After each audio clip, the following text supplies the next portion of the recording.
tole kar dolgo. Je kar dolgo.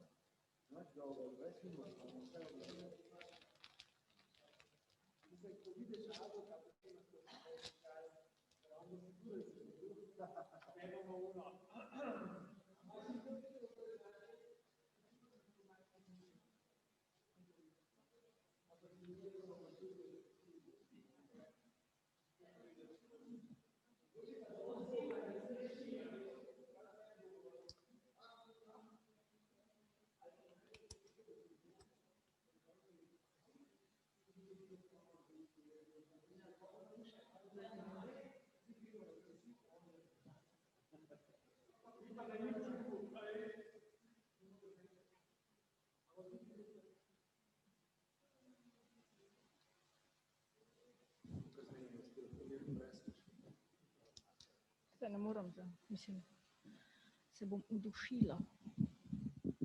Halo? To dela? Ok. Ja? Ja, zdaj pa dela, ja. Luška, no. Prejšnji video je gledal 7-8 ljudi, odvisno kaj, ponovno pa 2 video. Kaj vidiš kdo? Na YouTube ne vem.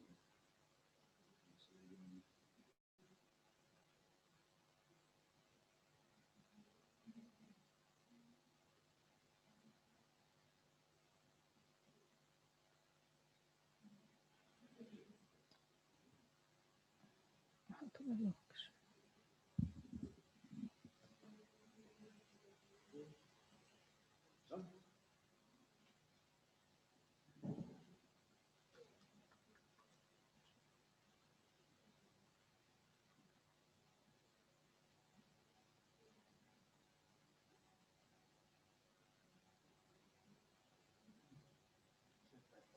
Kaj sem že vklopljena?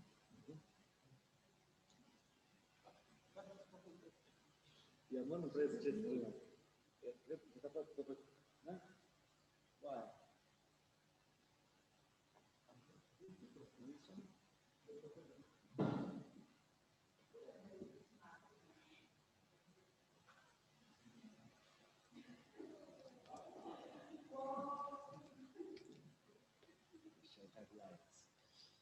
Mislim, da se dosti prezentacija so.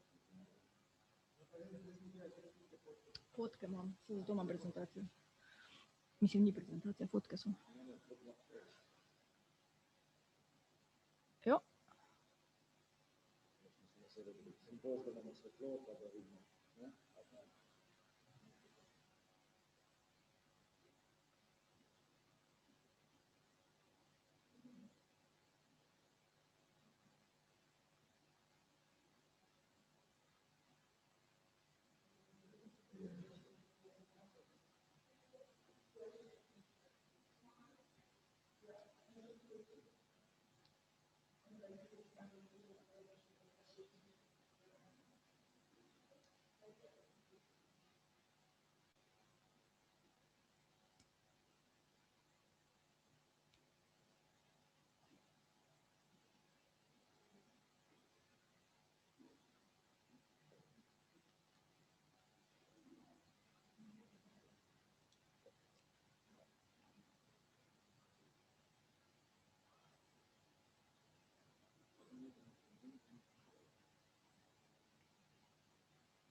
Kako se mi to vse dogaja, da kako smo to mišljeni?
Ще нищо.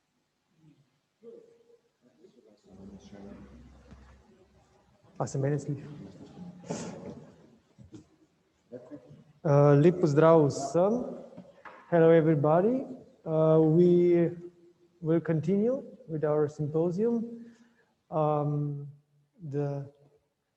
The next presenter is Nika Leskovšek. She is a researcher of theater and theater texts.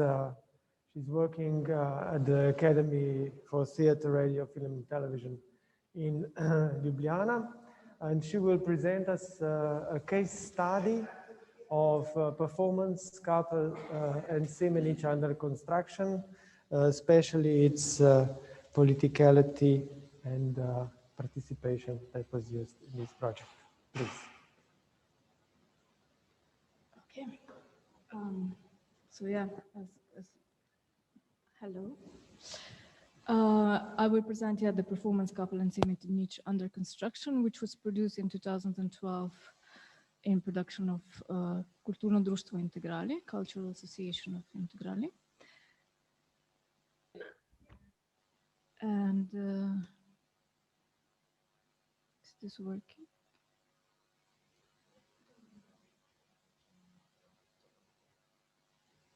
Okay.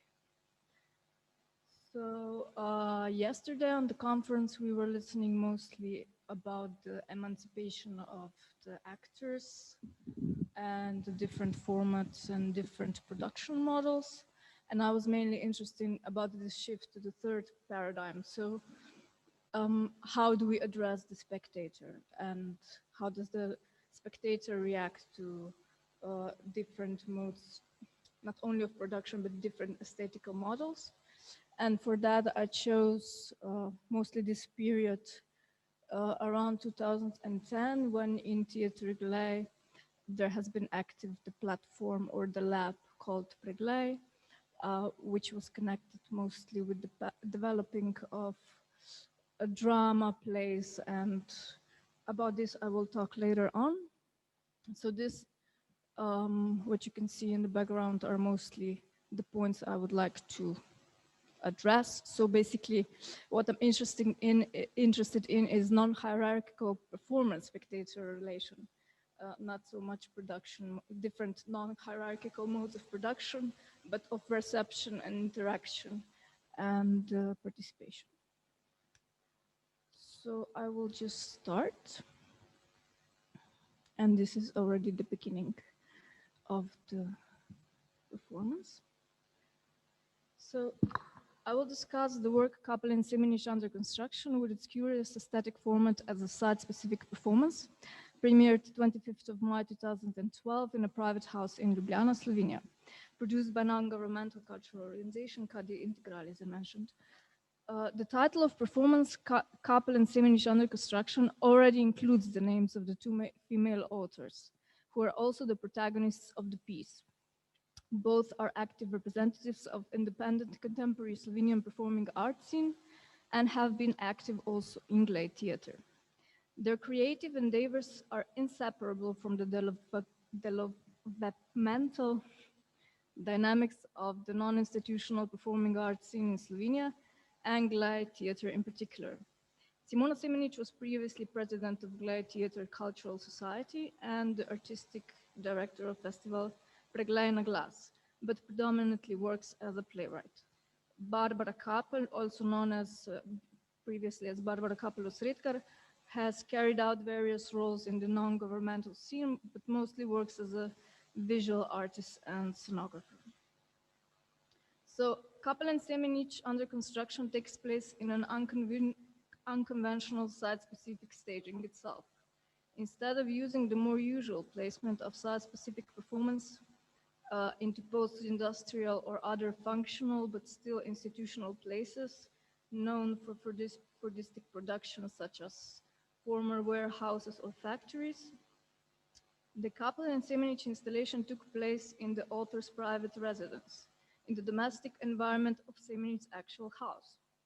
The performance is located at the address, which is the private residence, and at the same time, the registered seat of her cultural society, Cade Integrali, so the producer of the performance, which demonstrates the cross-section of the private, legal, and public, which deconstructs specific bureaucratic regulation and everyday functioning of self-employed cultural worker that is at the same time physical as well as business subject. The performance takes the form of a textual exhibition or installation that invites the immersion of the spectator into the private biosphere of an artist. Thus, together with the two artists, the spectator inhabits the performance, its textual and scenographic level. As a result, the performance offers the particularized and personalized experience of the lives of both females, as well as their determination by and integration into the system of bureaucratic regulation, while demonstrating the effects of biopolitics.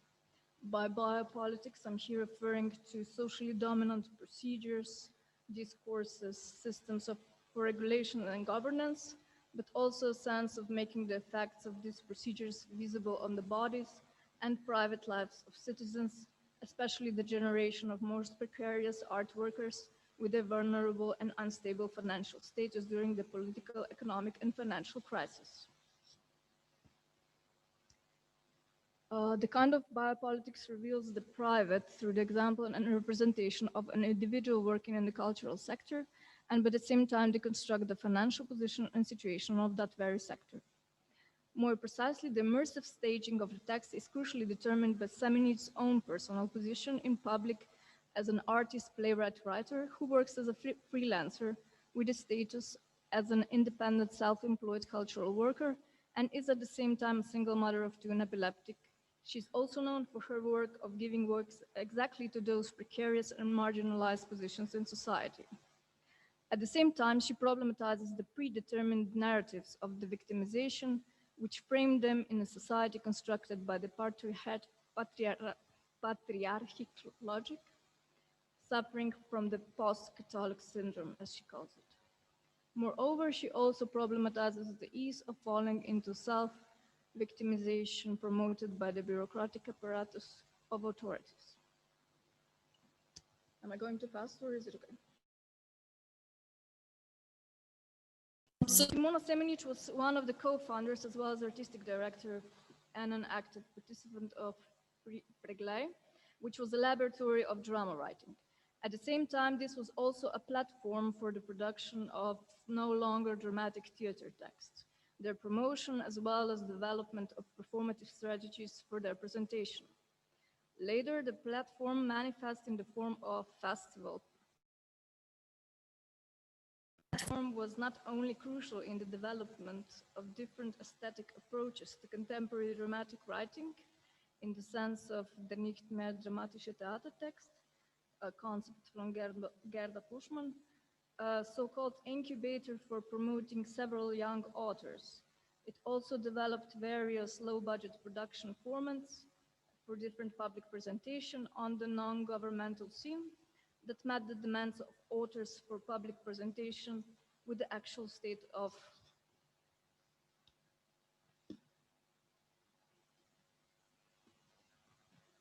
miserable situation of non-governmental production. Most of those production formats were such intermediate forms between rehearsals and final stage performances. So this was a period when Gley actually invented different production formats that were between rehearsals and final stage performance. So public reading or reading performance, in Slovenian called bralno prizorite bralke, ad hoc performances, work in progress performances, later also miniature performances appeared called miniaturke. So in this sense, Kapel and Semenic under construction can be also read as one of the stages in the development of a particular aesthetic format and the production model of inventing public presentation and staging of no longer dramatic theater text. So I'm basically conditionally placing this performance under the category of immersive theater, which we can also see participatory mode on the screen. I will shortly guide you through the performance and visual material.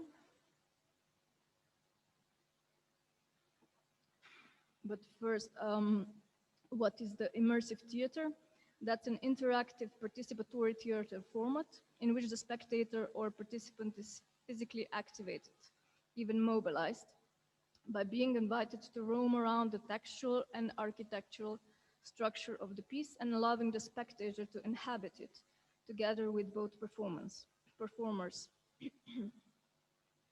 The performance willingly withdraws from the hierarchical spectator-performer relation structure, demanding from the spectator to take a somewhat emancipatory stance in this participatory performance. The site-specificity, participation, as well as immersion and physical mobility of the spectator inside the architectural structure of the performance is not without the precedence in history of Slovenian performing arts. Here I'm mentioning mostly Ljubiša Ristic and his performance. So the English version would be Play a Tumor in the Head and Air Pollution, which was performed in Celje in '76, and Romeo and Juliet Commentaries, which was performed in '83 in Mladinsko Theater. I don't have time now to delve into another performance, but I was interested in is the following quote. So here, quotations. Innovative spatial interventions in the sense of Craig's empty space are characteristic of Ristic director's aesthetics. The approach which created the common spaces of the audience and actors generated a subversive political space, and in doing so enacted Ristic concept of world change. So what I'm referring to is exactly this subversive political space that enables and opens this integration and communication between the spectator and the performer.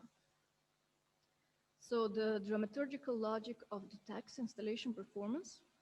Spectators could individually and independently read and proceed through performance and interact with performers, as well as self-manage the duration of one's performance participation. Simultaneously, the performance pressures the participants with the demoralizing content of Semenich stacks, which is omnipresently exhibited in the rooms and hangs from interior walls in the form of plaquettes installed together with various incongruent political and religious ideologies, like Bible, Marx, Capital, Quran, etc. So direction of spectators' path is marked for regulating the traffic, and after that, spectator is free to wander around. She randomly, if she pleases, enters the conversation with other spectators, may also communicate with female authors, and those are strategically incorporated in the gender stereotype installation, one in the kitchen and one in the bathroom. Capacity of spectators was limited to 20. The duration of performance is estimated to be 4 hours. Yeah, the spectator is the one who decides how long to remain inside the performance. And the dramaturgical logic of text installation is also site-specific. So exhibited across the rooms of the house, the text borrows its logic from each room's functionality. So for example, in a child's room, the spectator playfully engages in a game of hide and seek to find the text. In other child's room, the spectators listen to the text as a fairy tale on audio cassette. So here is the beginning of the performance where each spectator individually enters. And here are the following rooms where dramaturgy follows according to the function of the room. This one is perhaps the most characteristic of penetrating everyday life, political life, into the performance via text. So text is exhibited or performed in various forms in these rooms. Might or you might not see that on the television screen is in the form of television reports. Janez Janša, one of the 3 artists that renamed themselves in the name of, at the time, Prime Minister and current Prime Minister of Slovenia, reading the texts. Here is the author Simona Semenic in the kitchen, where she's correcting her text and performing it out loud. Text is also exhibited on the toilet paper on different walls. Again, Janis Janša and Kapel. This one is also one of the most interesting looking photos. In the background, you can see also referencing Cindy Sherman's remake of Jean Fouquet's original and Virgin and the Child with the mattress outside on the balcony and also the cigarette.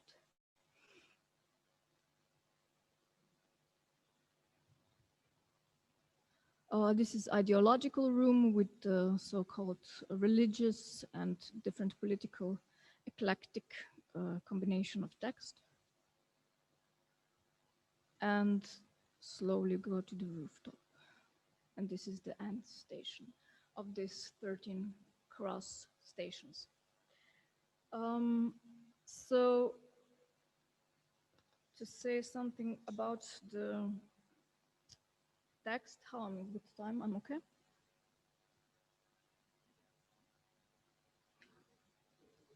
Okay. So Kapel and Semenic under construction was staged in the times of after effects and collateral damage of global economic and financial crisis, which sparked protest even in the local context, resounding in the 2000 and 2013 wave of protest in Eastern Europe. And Al Jazeera at the time reported, quote, known as a quiet and stable alpine country, Slovenia seemed an unlikely place for such protests. Despite that, by official reports, a mass of 20,000 people gathered. Apart from austerity measures, the protests in Slovenia were centered against the corruption of political elites.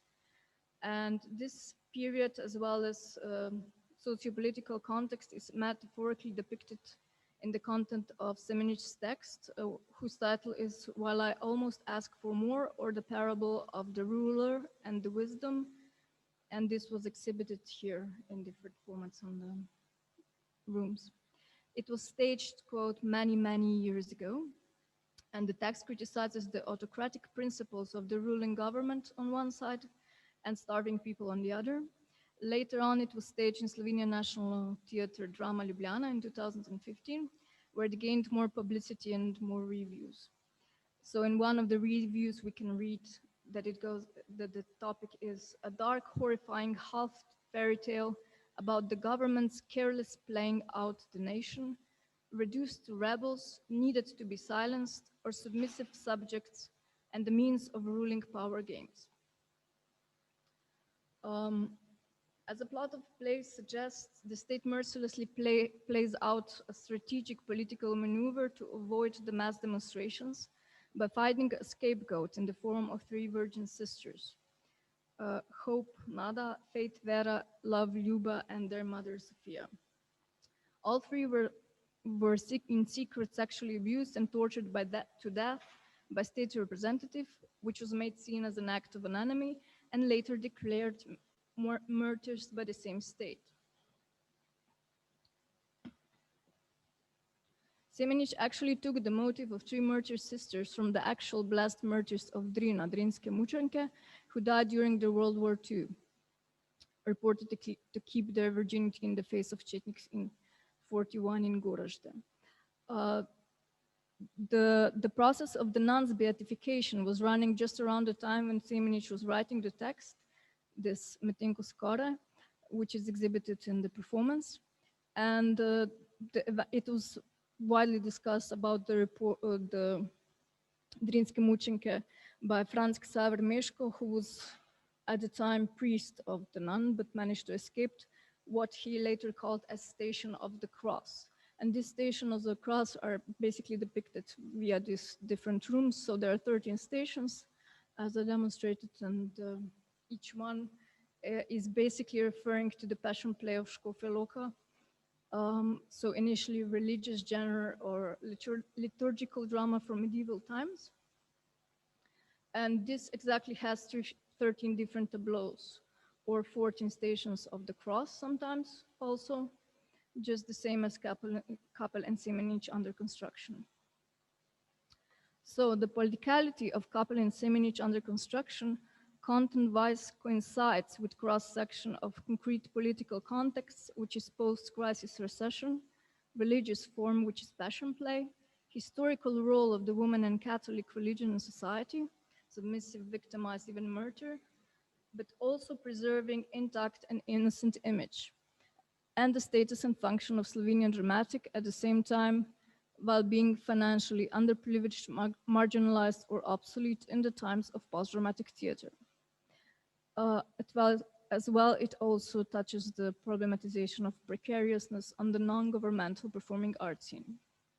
However, the specific politicality of the piece and its content mentioned above is to be treated via formal, aesthetic, and immersive staging of the piece. The politicality of the performance originates from the textual context, political criticism and reflection on the crisis, as well as physical placements of the two female artists and their spectators. Politicality of project Kappel and Semenich under construction derives from two aspects. First is contextualization and framing of life itself, which in this case is private and not public, since the site-specific place that we are entering is Semenich's actual residence. And second, from the reference to post-global crisis political context in which she is living and her female artist position in it. Apart from that, it also emphasizes the deliberate symbolical and financial devalorization of culture in the times of crisis. At that time, for the first time in the history of independent Slovenia, the country temporarily lost its separate and dedicated Ministry of Culture. This was exactly the reason for staging Kappel and Semenich, to emphasize the specific role of the precarious female cultural worker in the times of crisis. Blurring the line between private and public, as well as phenomenological placement of both artists and spectators' bodies inside this semiotic construction of the performance, enables the deconstruction of the firm representational structure of the hierarchical society relations that are represented in the text. In order to demonstrate that in a politically efficient way, the spectator needed to be placed inside the site-specific and immersive construction of performance. So the difference that is here based by Kappel and Semenich in construction, and with this I will finish. To quote Teresa Schulz, immersion usually occurs in the performance in some form of this utopian parallel fictitious world building. But here in this case of Kappel and Semenich in construction, in the case of immersive performance, rather it is depicting everyday life of protagonists, and this, at the same time the author of the same play. Thank you.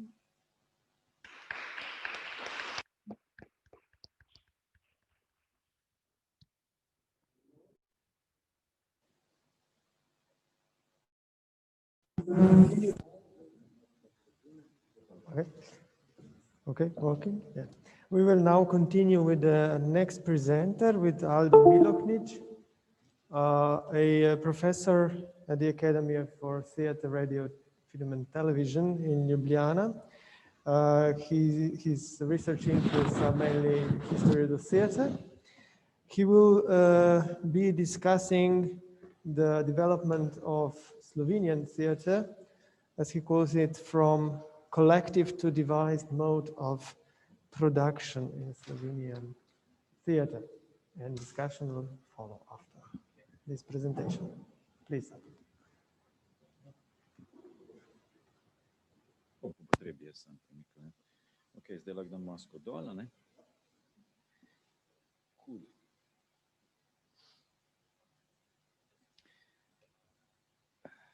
Okay. Hello, everybody, and thank you, Gaspar, for in this introduction. I hope you will not be disappointed, because I will change a little bit of what I announced in my summary, in my abstract. It doesn't mean that when you will get the final product, the text for the journal, that I will not meet the abstract. But for this presentation, I decided uh, to use this really in short time, only I think 20 minutes. Now I'm already spent 1 or 2 minutes with this intro. So to use this a short time effectively, I decided to just to start with what will be then more developed in the written text, the text intended to be published when we have far more space to develop our ideas. So I will,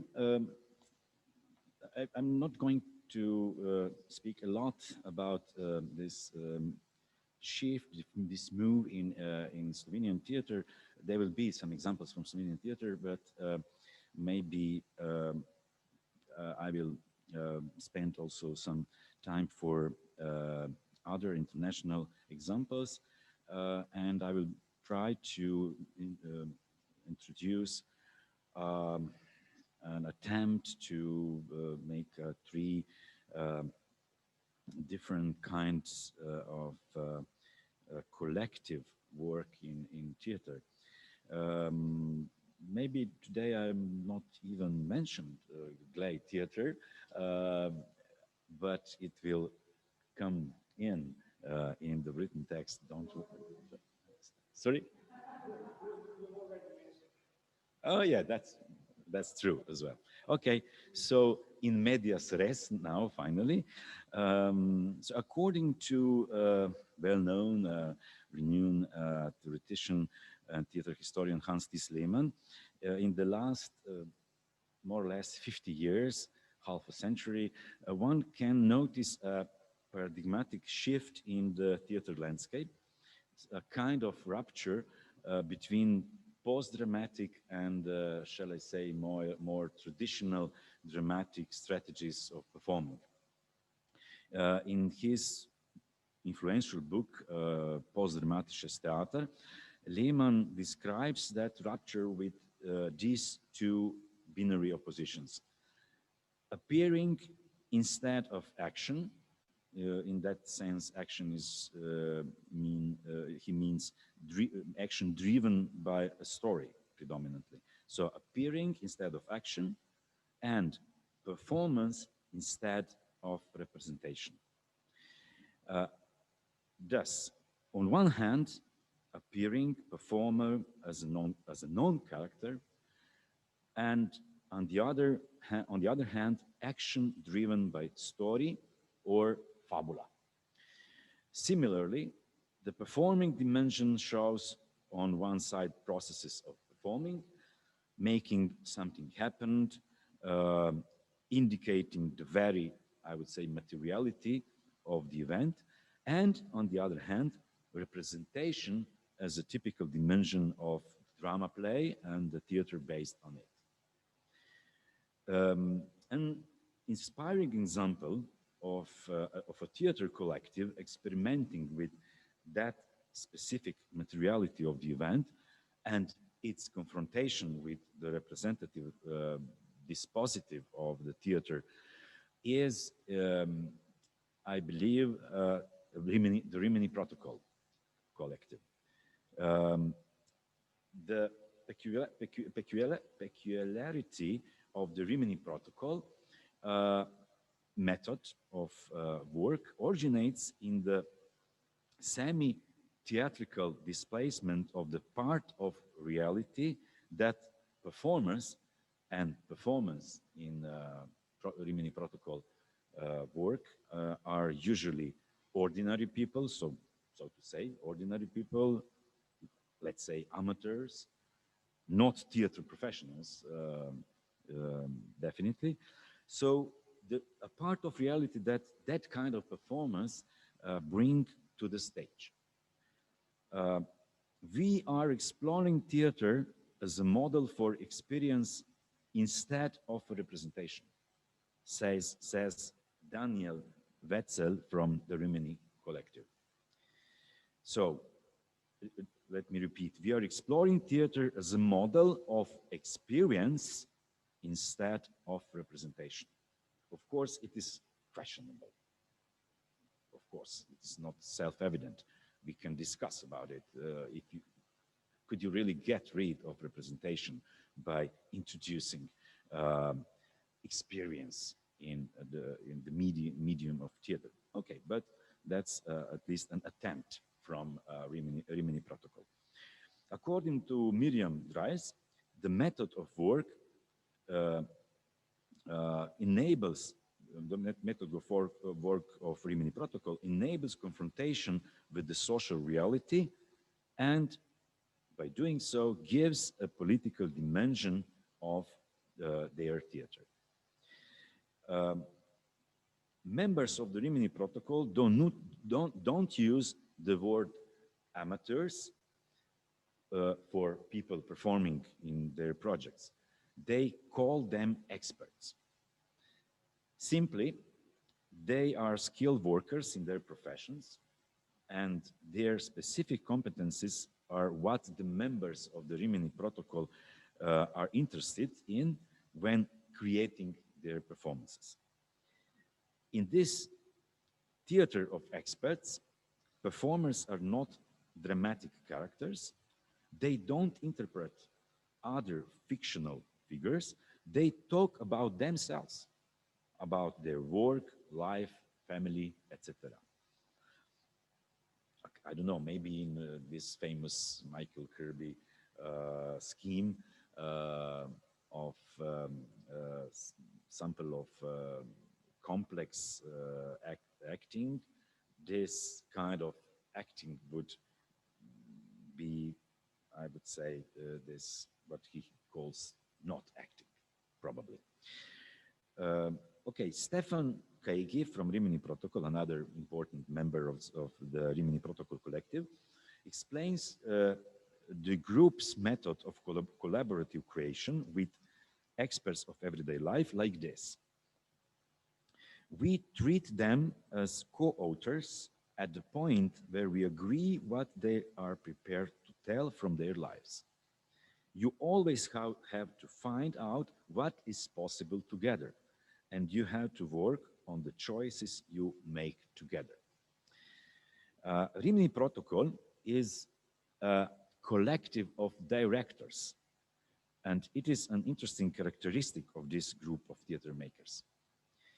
Traditionally, when I say traditionally, I mean in this context, from the second part of the 19th century, or at least from the end of 19th century, and especially from the 20th century on, the director is an individual mastering all practices pertaining to the stage.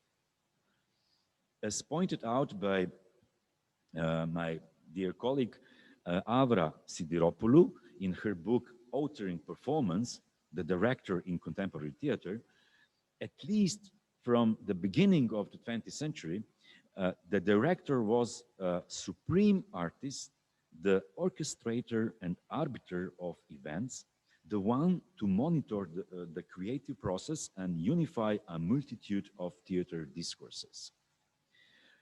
Then, according to, what to say, one of the most important theater theoreticians of our time, Patrice Pavis, it was the century of what Germans would say Regietheater, the era of the director as a sovereign author. And he says, Pavis says, the playwright and all other collaborators now appeared as contributors to the production at the service of the director. As principal characteristic of this modern or modernist period of director's theater, the director deliberately chooses a new reading, most often decodable as a coherent and functional meta text about and over the playtext. In this context, Alain Badiou's book, The Century, or in Slovenian it was translated like 20th century, 20. stoletие, but originally the century, should also be mentioned, I believe.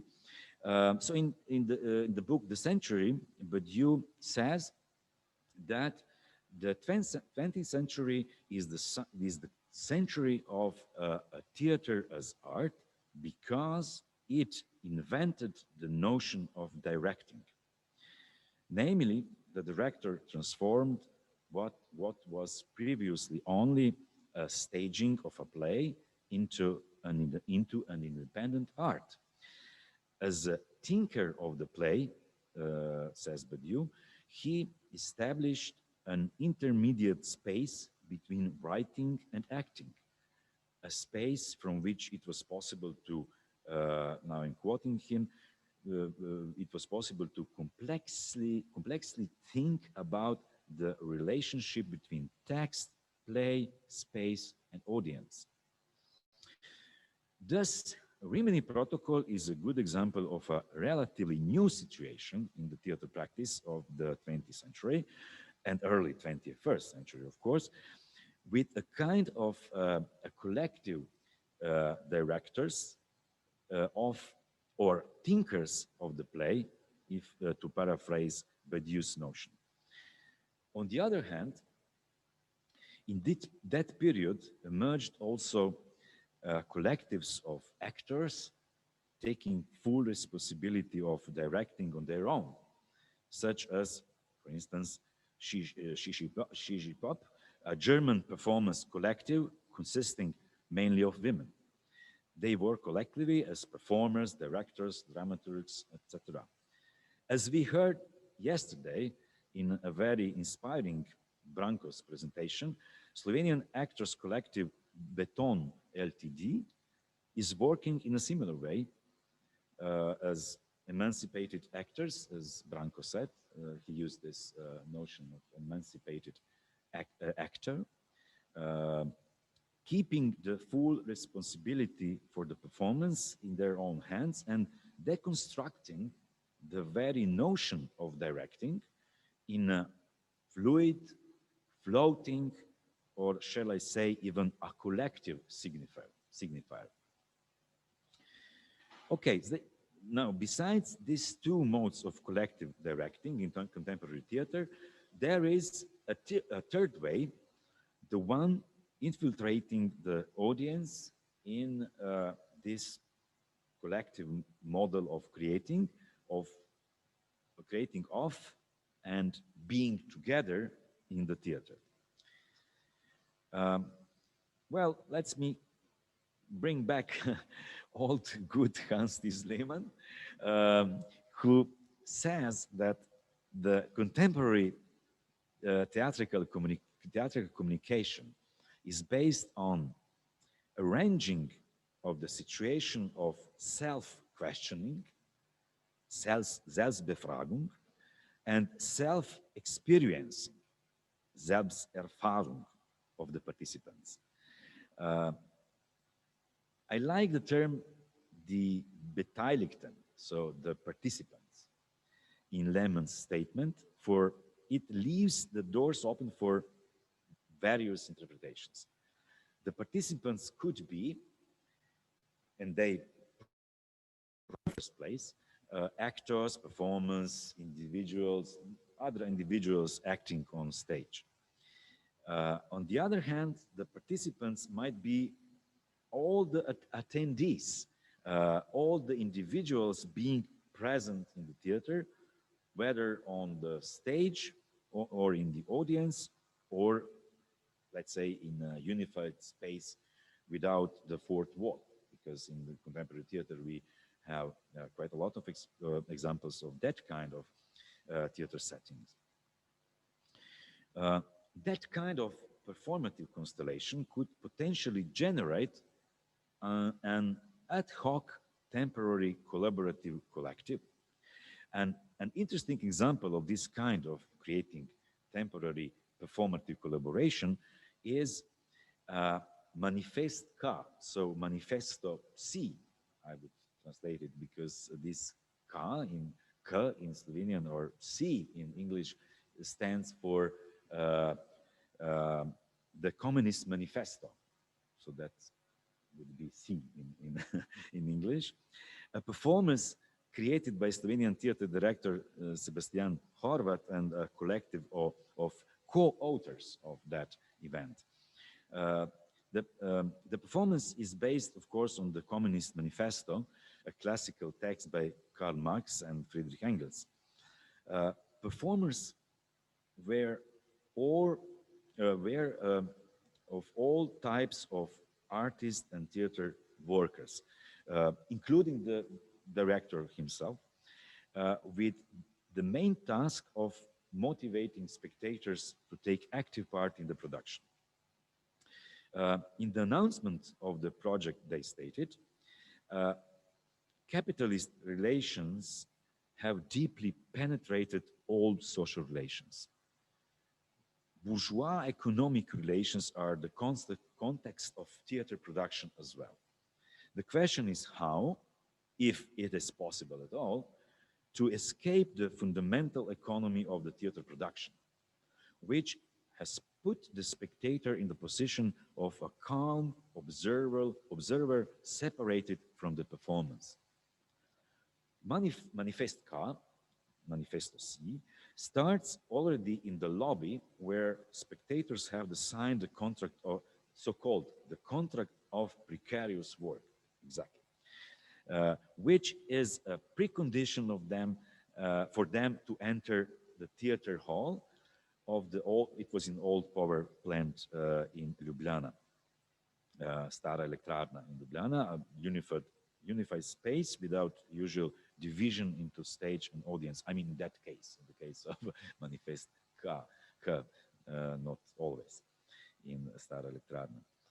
Spectators are given a daily wage, which was, if I remember properly, I think €7, with a provision stated in the contract that the spectator / worker has to pay back the whole wage in the case of quitting the agreed work before the end of the performance. In fact, performance workers have to pay back at least a part of their wage, for instance, by buying sandwiches from the members of the theater company. The finest irony of the situation is that spectators are asked to pay for sandwiches although they have made them on their own, as performative workers, I would say, during the performance. Spectators are even forced to collaborate. If somebody is only passively observing the event, representatives of the theater company remind him or her immediately of his or her obligations stated in the contract. This treatment of performance workers is obviously unfair on purpose and aims towards, I would say, propedeutic effect, although the creators of Manifesto C are probably aware of the fact that the exploitation of precarious workers in material capitalist production cannot be represented in the theater in all its brutality. But it is true also for many other, the brutal situation in our lives. Of course, the participatory theater method developed in Manifest K creates just a temporary collective entity. In fact, a hybrid mixture of theater professionals and their audience consisting of temporary or casual performance workers.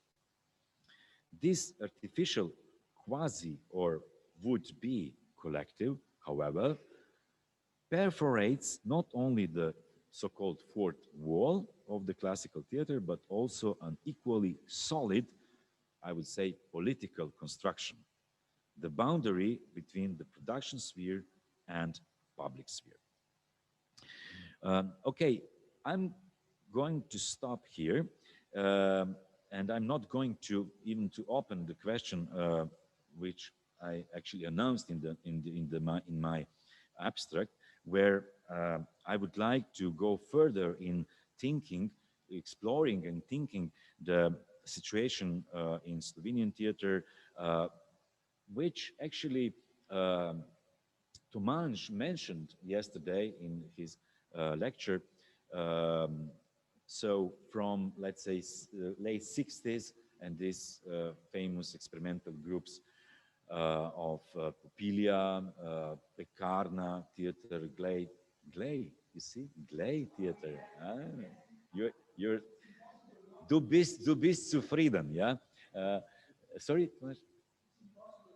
It's impossible not to mention Glade, you see. Yeah, of course, yeah. And then, of course, you know, what you also, you did a very good point with connecting this late 60s with, of course, Mladinsko theater okay, already in 70s, but especially then in 80s, with many people who came to Mladinsko from those experimental groups. And then, of course, Janez Pipan, who closed the circle, you know, by going to the National Theater, SNG Drama, bringing also a little bit different way of thinking and making certain reforms in this, of course, traditional theater house, which is, of course, Volkstheater, National Theater. So, I mean, I'm interested in this collective way of work in experimental groups. Also, as you already mentioned, Tomáš, Mladinsko was always highlighted as an example of collective acting, collecting acting, which was the expression which was used quite frequently in text. Yes.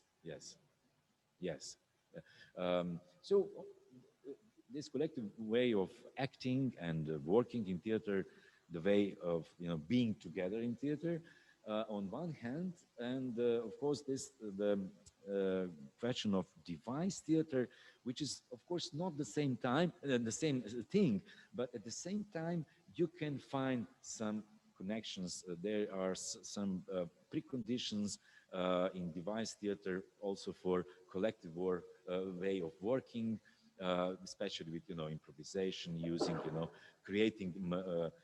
God bless you. In this way, I mean, we can connect the device theater and collective theater. Although, as I stressed already in my abstract, it is not the same thing. So, if you want to learn more about this difference, I'm inviting you to read my paper in I think not in the next issue of Amphitheater. In which one? I'm announcing now. I mean, I'm making commercial for in the first issue in 2021, first issue. So then you can get more. So this is a small suspense, and you have to wait a bit because I'm also running out of time. So thank you for your attention. Okay.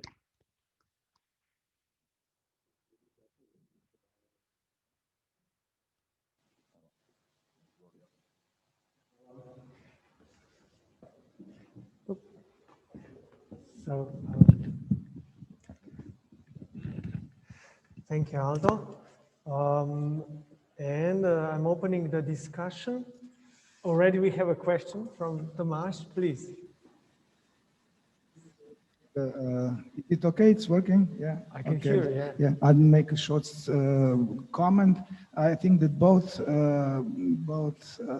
lectures or interventions were very interesting because they basically took us, Nika took us to today's, to the very contemporary theater, and basically we could link this, of course, theater contemporary theater to the history we talked a lot about, and of course to the specificity of some Slovene experimental scene, especially, of course, Glej and Pekarna, but Glej has the longest tradition of this. So if we would go into the history of Glej, we could find very interesting examples from which Simona and of course Janez Janša could take some very good examples.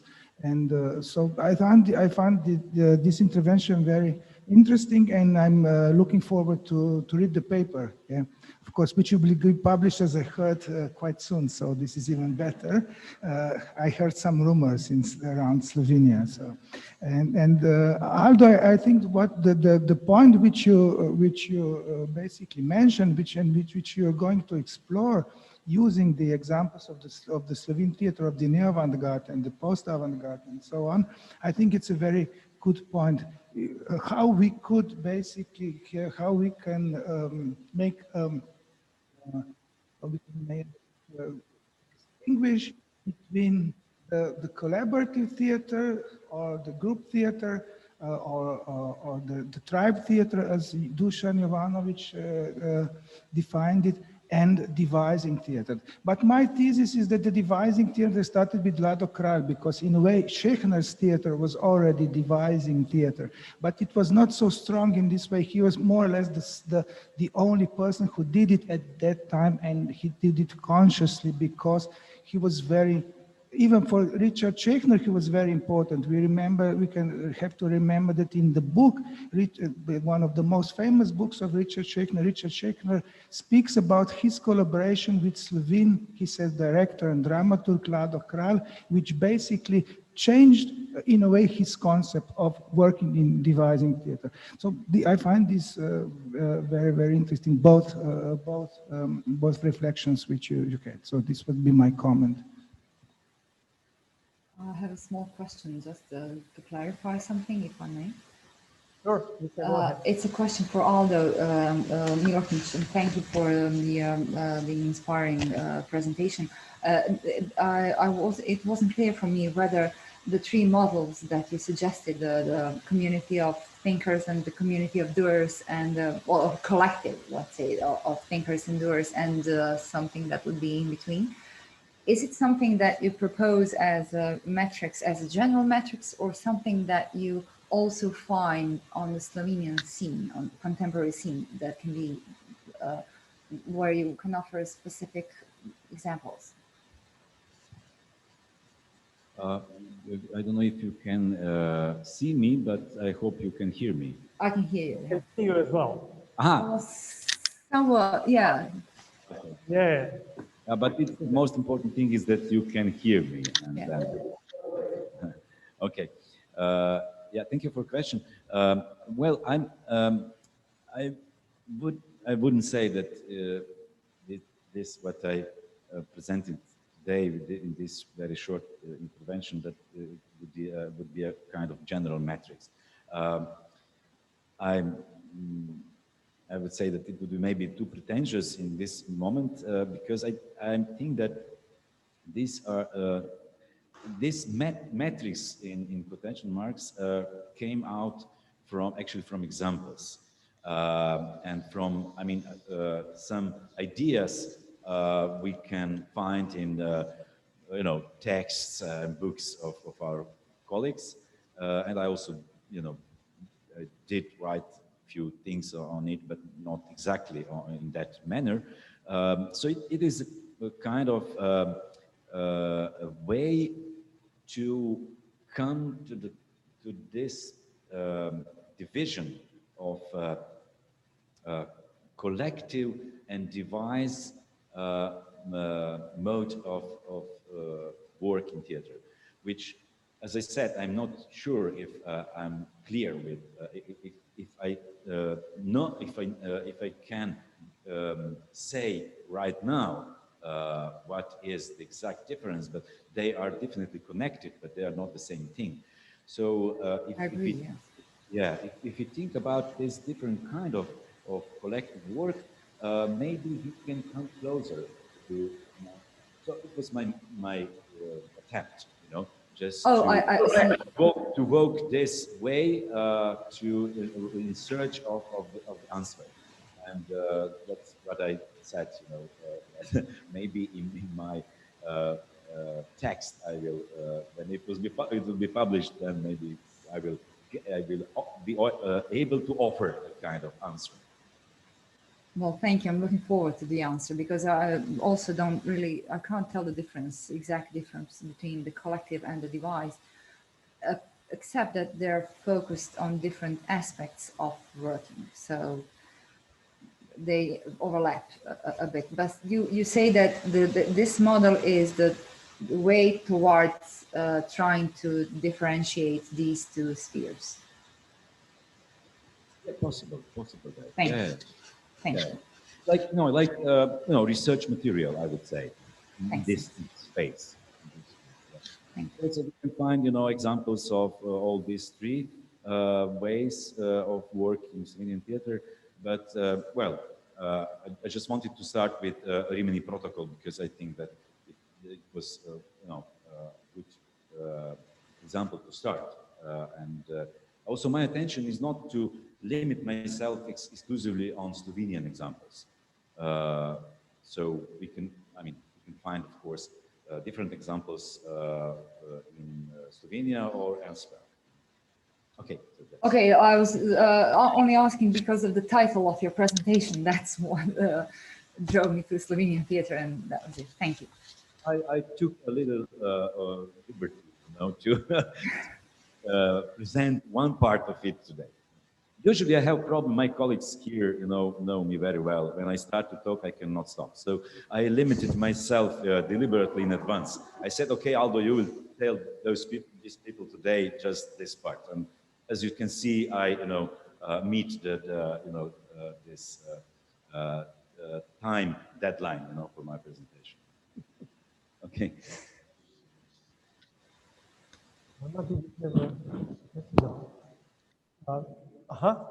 Tomasz has another.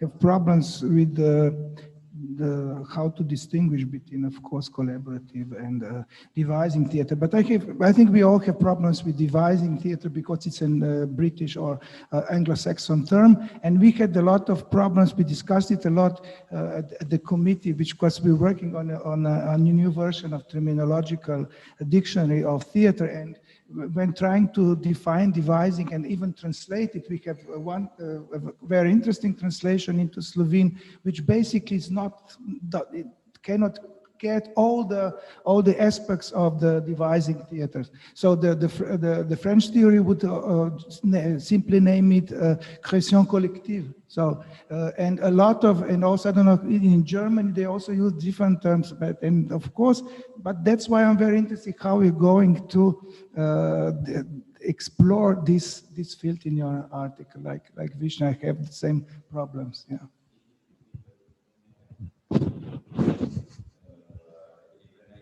Just one word.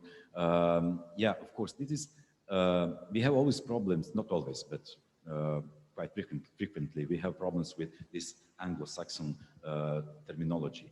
The winner of the contest would be performance, or to perform.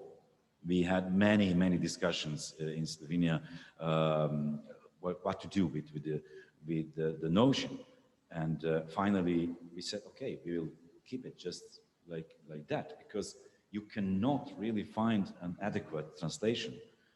If you want to keep one aspect, you will lose another one. Sorry.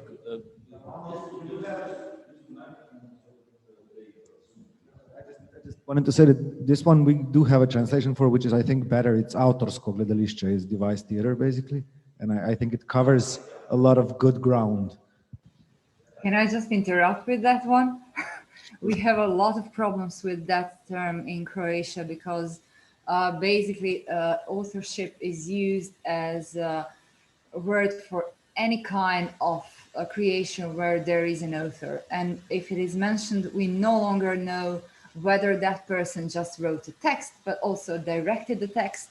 and also acted in it, and simply mime like a conventional procedure that you would find in any kind of drama theater, or whether it used certain innovative mechanisms which are typical for device theater or collective creation.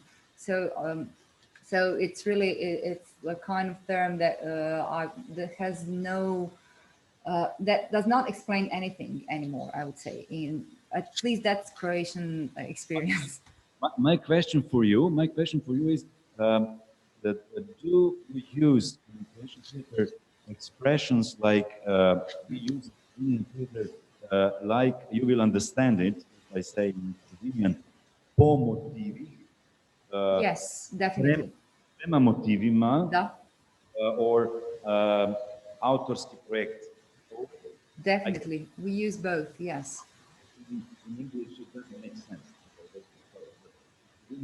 For us, it seems like it sounds fine, well, like autorski projekt. But what it means, it's what you exactly said. You know, we say authors or that kind of device theater. But I will ask you what it means.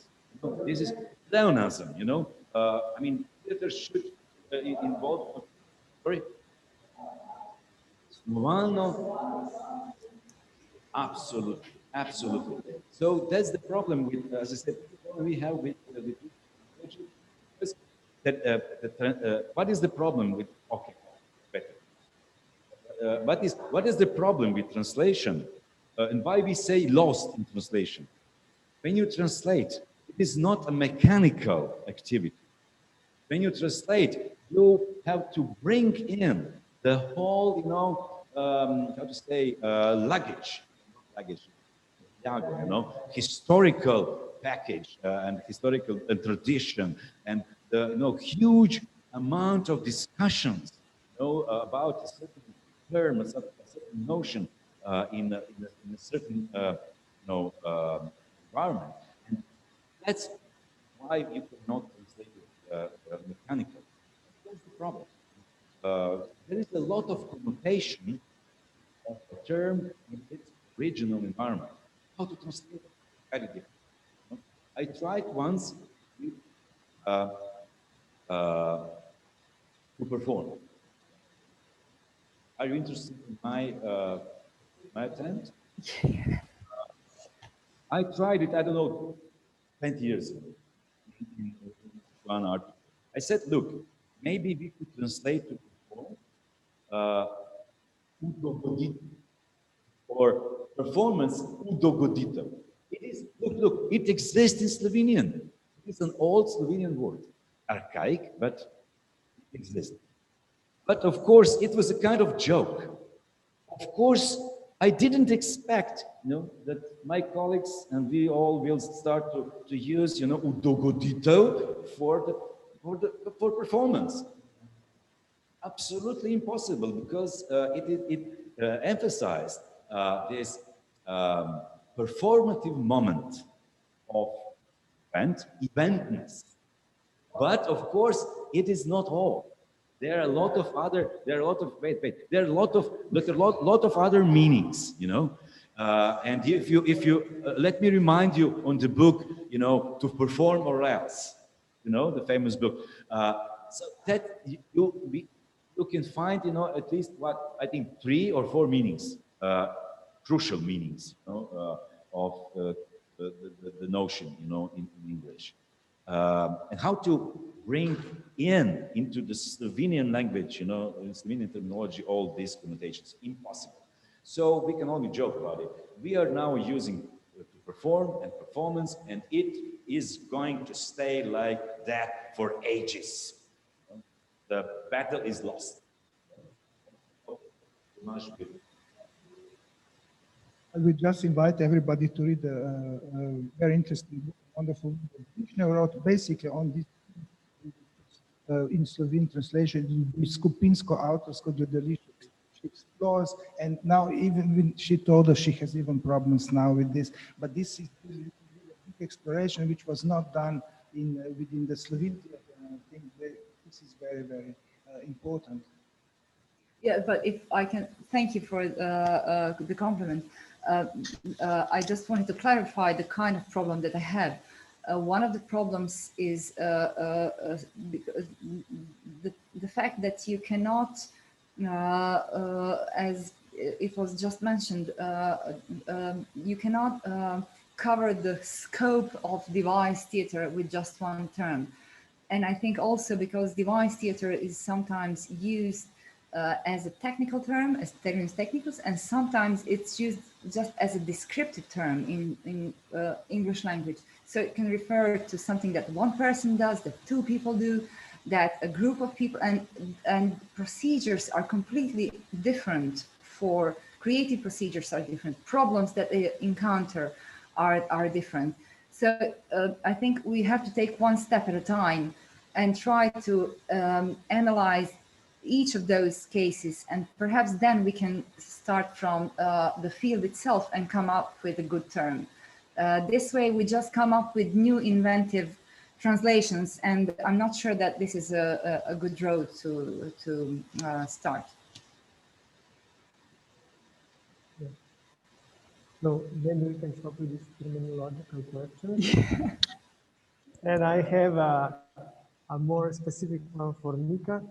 I found it really interesting that you were discussing a case where text come into play as well. And you said it's the text of Simona Semenic comes here in this project as an important factor. Could you just elaborate a little bit more on the role of the text in the whole event, in the whole situation? You know what I mean? The contents, I mean, of the texts that were presented.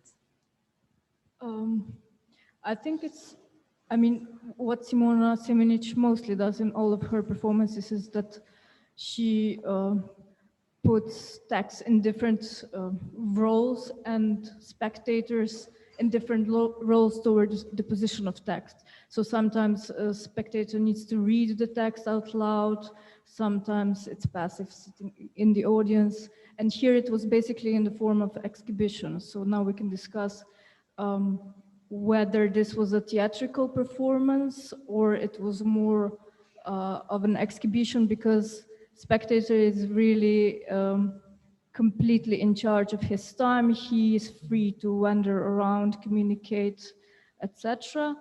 But like, I think if one doesn't take this text into account, that you completely lose the political notion of this performance. So you cannot just observe or interact with it in different playful ways, because it's staged really inventively. Like in children's room, there's this hide and seek, and there is this kitchen ambience and basement and the rooftop, so etc., which are all positioning females in really different gender stereotypical roles. But I think without reading the text, which at the time, it's basically different to look at the performance now with this 8 years distance, so retrospective, because basically situation is sort of similar, like depressive wise. Yes, the atmosphere is completely different whether you compare the text and just the performance, and this contradiction between the both is what makes this really intricate. So, yes, thanks. That was my point. And also my second question was in this direction. We have now a situation of coming economic crisis, a global pandemic, the same government, the same prime minister. The situation is quite similar. What do you think that this project, what would be the politicality of this project carried out today?